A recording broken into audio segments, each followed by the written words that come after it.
Nosso projeto, o projeto do CEPAC, o Evangelho por Emmanuel, hoje nós vamos tratar do capítulo 57 do livro Vinha de Luz, Não Te Afastes. Esses títulos do Emmanuel são muito apropriados, né? Ele está falando para a gente não se afastar, não nos afastarmos de quê, né? Ele escreveu esse texto a partir de um versículo do Evangelho de Mateus, quando Jesus está falando, né, da oração do Pai Nosso. Mas ele colocou só o versículo 13. Mas livra-nos do mal. Mas a gente lembra, perdoai as nossas ofensas, assim como nós perdoamos a quem nos tem ofendido, perdoai, assim como perdoamos a quem nos tem ofendido, e não nos deixeis cair em tentação, mas livrai-nos do mal. Está falando desse livramento do mal, né? Como é que a gente vai se livrar do mal? É alguém que vai sair na minha frente me livrando de todas as dificuldades que eu acho que seja mal? Não é. Como é que é o livramento das situações difíceis? É não me afastando. Por isso não te afastes. Não me afastar de quê? Não me afastar desse caminho da virtude, desse caminho da moral, desse caminho da lei divina. Porque o que é, segundo a doutrina espírita, né? O que está de acordo com a lei divina é o bem, o que está contrário à lei divina é o mal. Então, para me afastar do mal, eu tenho que me afastar do que é contrário à lei divina. E a lei divina está na minha consciência,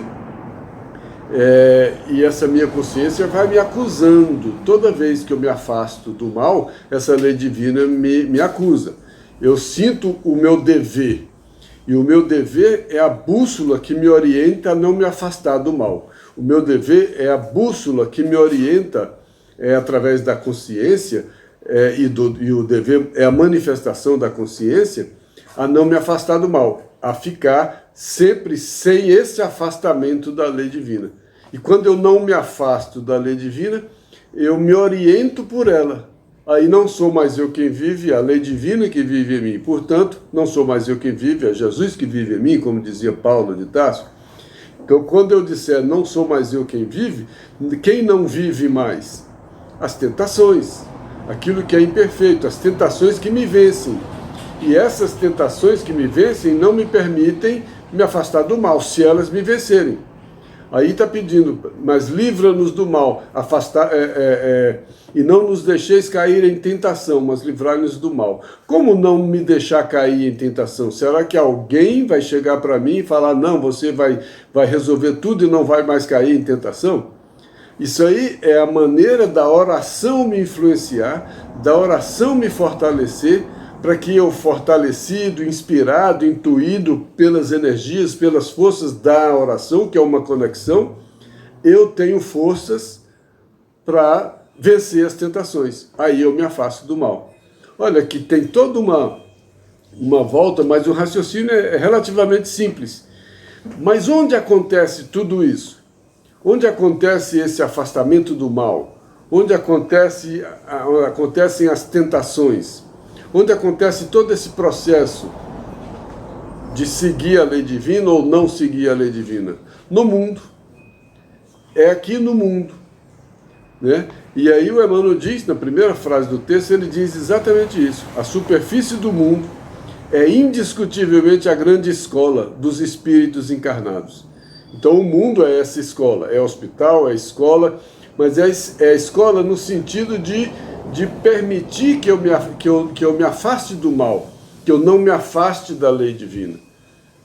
Essa é a escola, né? Esse mundo é o mundo de imperfeitos convivendo entre si. Imperfeitos convivendo entre si fazem o quê? Aqueles escândalos necessários. Necessário porque a imperfeição produz escândalo, produz ações contrárias. O escândalo é uma ação contrária à lei divina. Ai daquele porque o escândalo vem.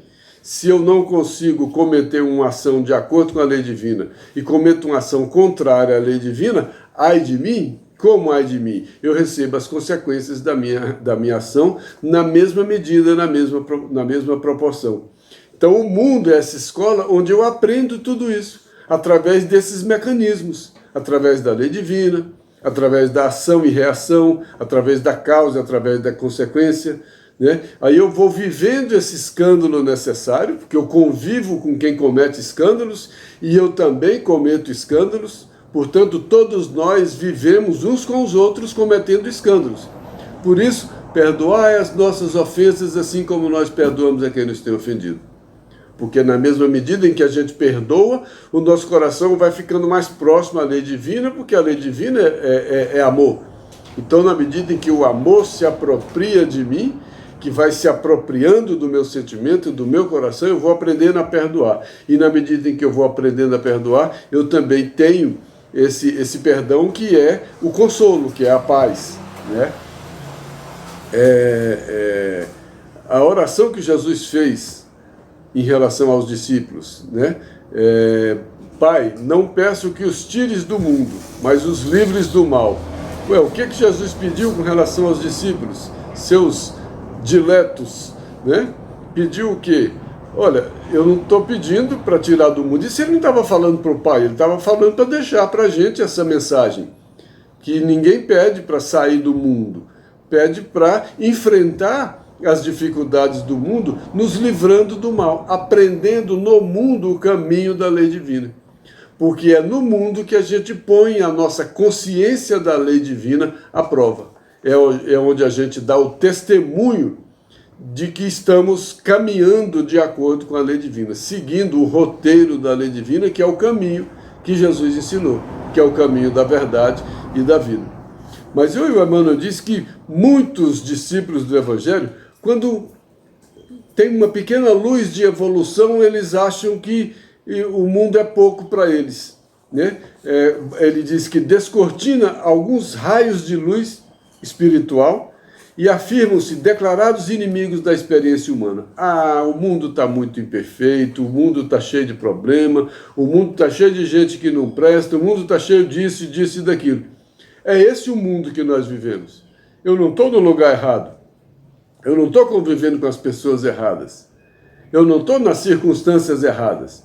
A lei divina se expressa para mim através dessas coisas, das pessoas, dos lugares, das circunstâncias. Essa é a minha relação com a lei divina.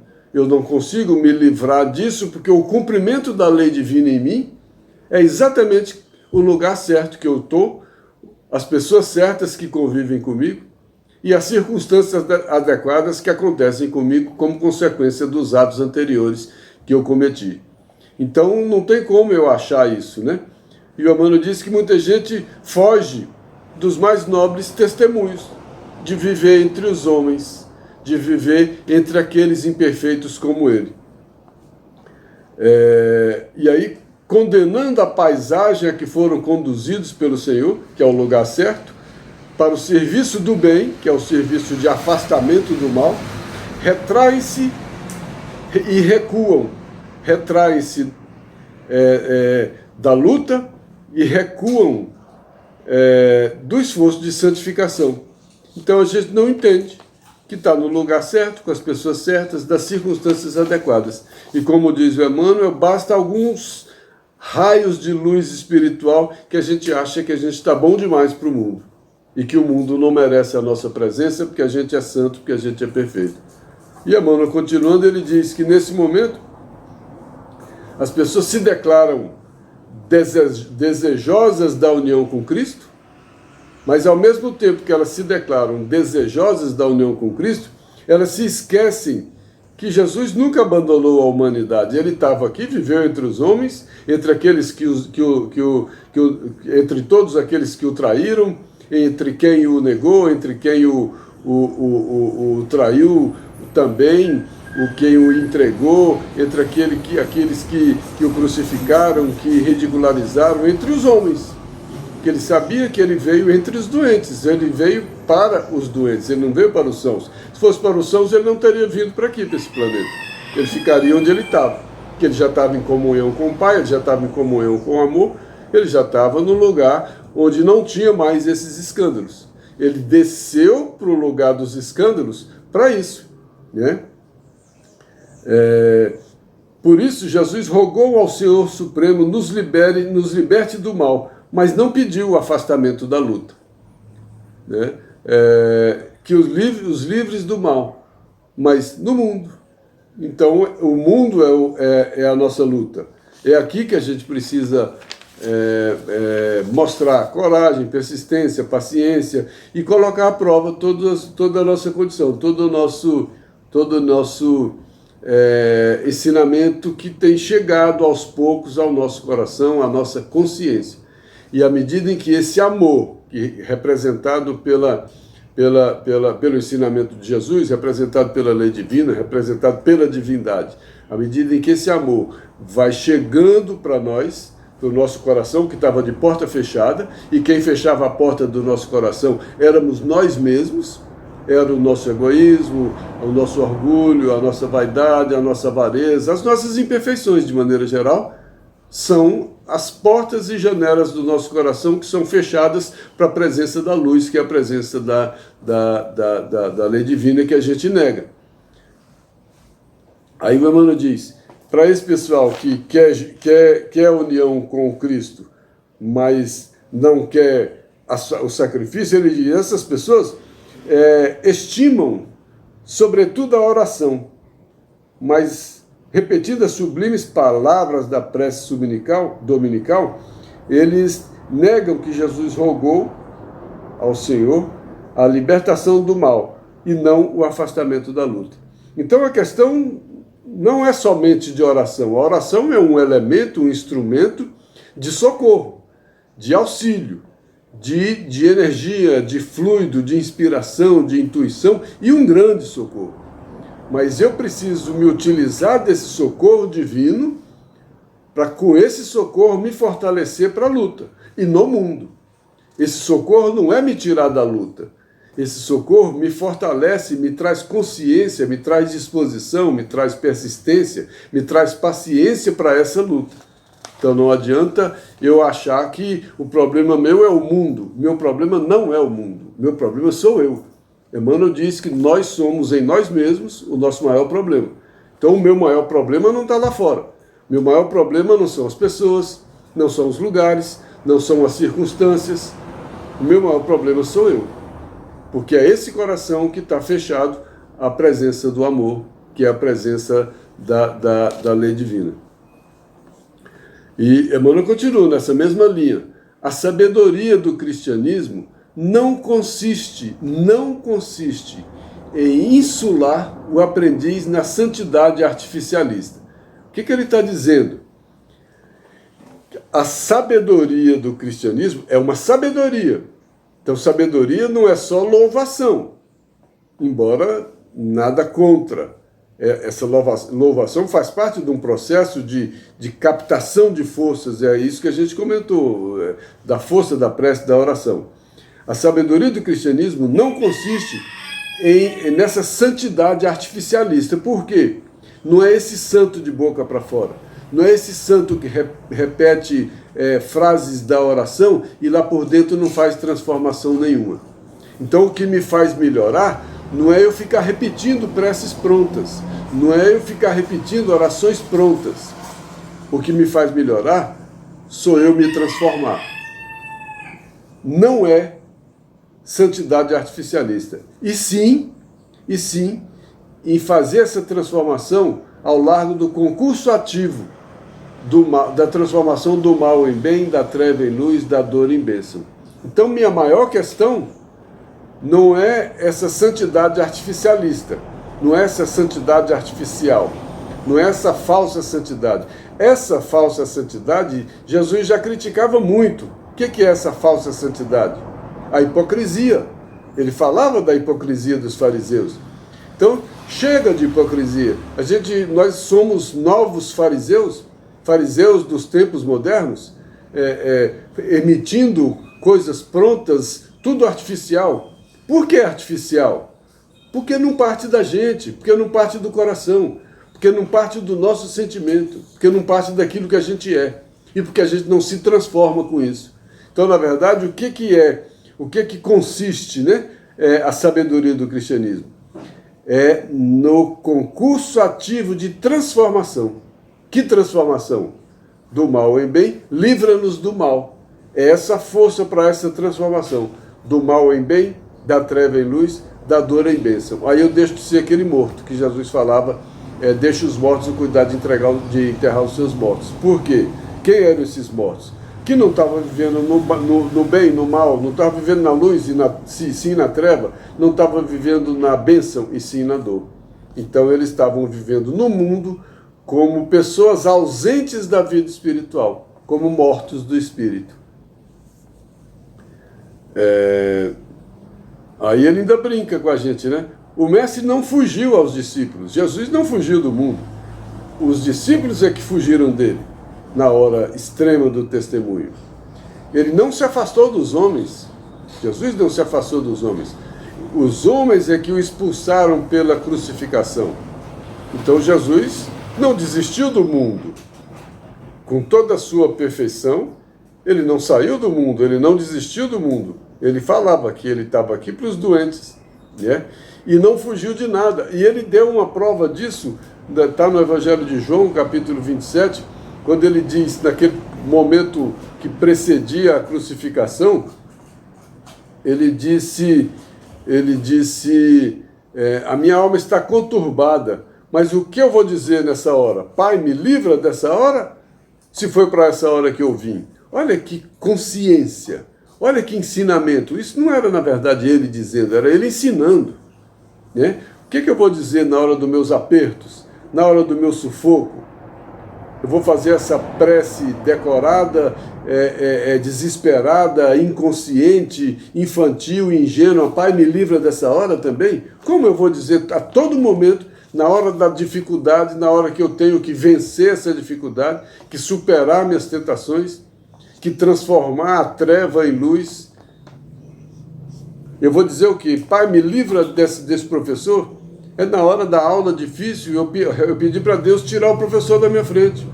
Pai, me livra desse professor. Que oração é essa? Pai, me livra do mestre? Me livra do professor? Não seria um pai, né? E se foi exatamente para essa hora que eu vim. Quer dizer, eu estou aqui exatamente para isso. Para viver essa hora, para viver esse tempo, para viver esse momento, para viver essa história, para viver entre os imperfeitos. Porque a grande sabedoria da lei divina é colocar os imperfeitos entre si, convivendo entre si.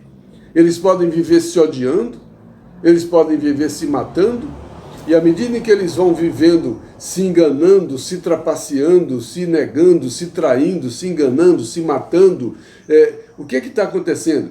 Eles vão trazendo mais consequências, mais circunstâncias desagradáveis para o futuro.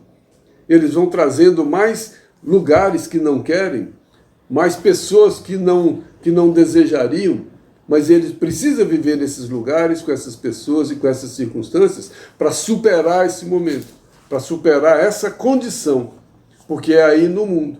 Então a gente está no lugar que merece, com as pessoas que precisam, para a gente fazer esse processo de transformação. Então não adianta a gente chegar, Pai, me livra desse mundo, me livra dessa hora, me livra dessa dor, dessa tristeza, achando que isso é livrar da tentação. Isso é a minha interpretação de livrar da tentação. Livrar da tentação não é livrar daquilo que eu acho que seja a tentação, porque a tentação sou eu que tenho que enfrentar, sou eu que tenho que vencer. E Paulo de Tarso falou sobre isso também. Travei o bom combate. Qual foi o bom combate que Paulo de Tarso travou? Travei a luta comigo mesmo. Eu venci as minhas tentações. Eu consegui me transformar. Por isso que ele disse, não sou mais eu quem vive, é o Cristo que vive em mim. E a gente não tem condições de dizer isso. Porque não é o Cristo que vive em nós. São as nossas imperfeições que vivem em nós. Porque a gente não consegue nos livrar dessas imperfeições. E a gente pede para alguém, para um Deus, da minha prece decorada, tirar as tentações da minha frente. E não é isso que estão dizendo. Eles estão dizendo para que eu consiga, a partir da inspiração, da força e etc., de toda a influência da força divina, do amor e etc., que eu possa usar tudo isso para enfrentar as tentações e vencer e superar essas tentações. E em todo momento eu tenho uma decisão na vida. E o que vai me nortear para tomar as minhas decisões? Os meus desejos? as minhas imperfeições, os meus vícios, ou o meu dever? O meu dever nem sempre é o que eu quero, é só o que eu devo. E o que eu quero, nem na maioria das vezes, não representa o que eu devo. Representa só a minha vontade imperfeita. Por isso que é tão difícil cumprir o dever. Porque cumprir o dever não é fazer exatamente o que a gente quer, é fazer exatamente o que a nossa consciência determina, porque é ali que está a lei divina em nós. E ela fala com a gente através do dever. O dever é a voz da consciência nos alertando para o caminho a seguir. É a inspiração, é a comunicação, é o auxílio divino através da lei. Não tem... É um mecanismo automático de funcionamento da lei divina, tão bonito, que funciona por si. Não precisa ninguém ficar vigiando, condenando, absolvendo. Não é isso. Isso já foi. Idade Média já foi. Aí o Emmanuel, ainda no texto, ele diz: fidelidade não significa adoração perpétua em sentido literal. Ele só está dizendo que fidelidade não é adoração. Se ele está dizendo que fidelidade não é adoração, o que ele fala de fidelidade? Fidelidade é espírito de serviço. Ah, então eu sou fiel e eu demonstro a minha fidelidade não é caindo de joelhos e repetindo preces decoradas. Eu represento a minha fidelidade trabalhando em mim mesmo, seguindo a lei divina, seguindo não contrariando a lei divina. E eu não contrario a lei divina na medida do meu padrão de consciência quando eu cumpro o meu dever.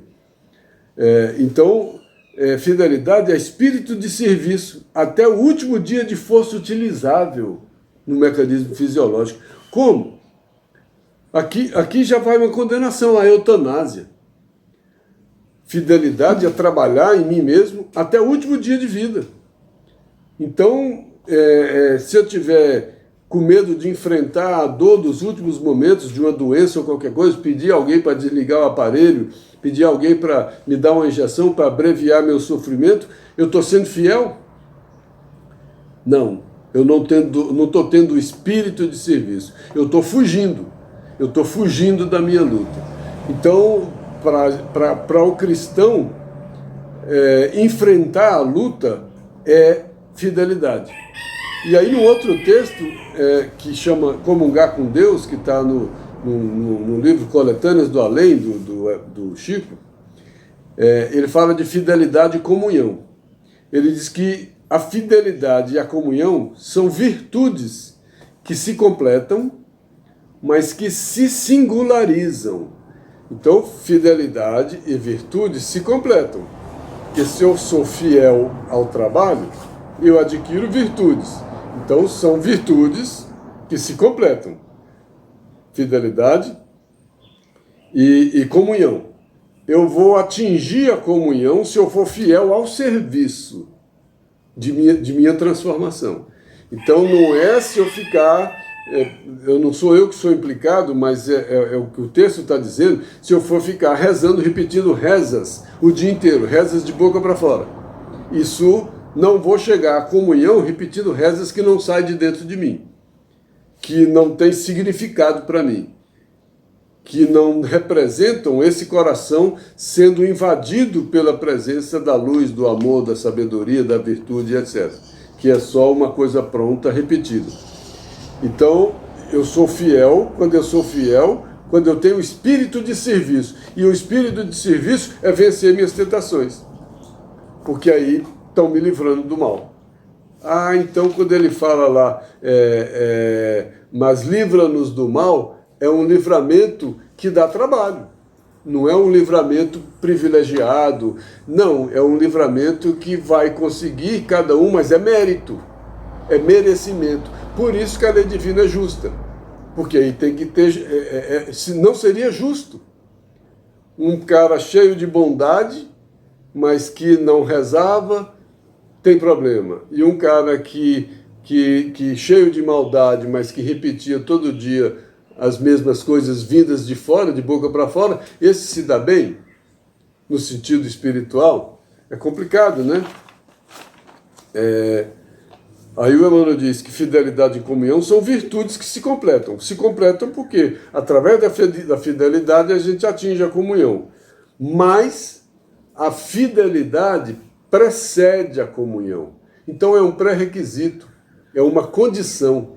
Sem a fidelidade, que é espírito de serviço, eu não atinjo a comunhão. Então comunhão não é coisa artificial. Comunhão é uma coisa que eu comungo. Por isso, quando Jesus falava, eu e o Pai somos um, ele estava em comunhão com o Pai. Ele estava em comunhão com o Pai é porque ele já tinha realizado ao longo da sua história de espírito, que ninguém conhece, porque na nossa formação ele já trabalhou como espírito já em comunhão com o Pai, né? Por isso ele conhece o caminho, porque ele já trilhou esse caminho da comunhão, da fidelidade e da comunhão. Então o caminho que ele ensina, que é o caminho da verdade e da vida, é um caminho que ele já trilhou, por isso ele conhece. Por isso ele falou, eu sou o caminho, a verdade e a vida. Porque ninguém aqui tinha trilhado esse caminho até a comunhão como ele.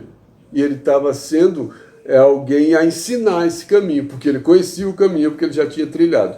Não só um caminho teórico, era um caminho prático. Aí o Emmanuel diz que as lutas do mundo representam sagrada oportunidade de atingir essa comunhão.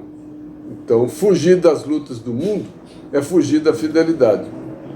Aí, encerrando, ele diz, se deseja servir com o Senhor, pede a Ele, te liberte do mal, mas que não te afaste dos lugares de luta.